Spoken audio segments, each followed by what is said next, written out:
Big boss Malayalam season 6 ഇപ്പോഴിതാ അന്ത്യത്തിലേക്ക് അടുത്തുകൊണ്ടിരിക്കുകയാണ്. ഒരാഴ്ച മാത്രമേ ഗ്രാൻഡ് ഫിനാലേക്കായി ഇനി അവശേഷിക്കുന്നുള്ളൂ എന്നതാണ് വാസ്തവം. വളരെ അപ്രതീക്ഷിതമായിക്കൊണ്ടാണ് സായി കൃഷ്ണ 5 ലക്ഷം രൂപയുടെ പണപ്പെട്ടി എടുത്തുകൊണ്ട് ബിഗ് ബോസിൽ നിന്ന് പുറത്തു പോയത്. ബിഗ് ബോസ് വീട്ടിലെ ആരും തന്നെ സായി കൃഷ്ണ പണപ്പെട്ടി എടുക്കുമെന്ന് വിചാരിച്ചിട്ടില്ല. ഋഷിയാണ് എടുക്കണമെന്ന സംസാരങ്ങളെല്ലാം ബിഗ് ബോസ് വീട്ടിൽ നടത്തിയിരുന്നത് എന്നതാണ് വാസ്തവം. പക്ഷേ അതിനു മുന്നേ തന്നെ 5 ലക്ഷം എത്തിയപ്പോഴേക്കും സായി അത് എടുക്കുകയായിരുന്നു. 20 ലക്ഷത്തിൻ്റെ അടുത്തായിരുന്നു ബിഗ് ബോസ് പണപ്പെട്ടിക്കായി കരുതി വെച്ചിരുന്നത് എന്നതാണ് വാസ്തവം. പക്ഷേ 5 ലക്ഷമായപ്പോഴേക്കും സായി കൃഷ്ണ എടുത്തത് ഏറ്റവും കൂടുതൽ ബിഗ് ബോസ് ഹൗസിൽ തിരിച്ചടിയായിട്ടുള്ളത് ഋഷിക്കാണ്. കാരണം ഋഷി വളരെയധികം ബുദ്ധിമുട്ടിലായിരുന്നു. അത് ബിഗ് ബോസിൽ തന്നെ പറഞ്ഞിട്ടുമുണ്ട്.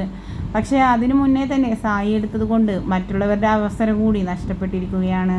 കാരണം 5 ലക്ഷത്തിൽ നിന്ന് ഇനിയും കൂടുമായിരുന്നു പണപ്പെട്ടിയുടെ എമൗണ്ട്.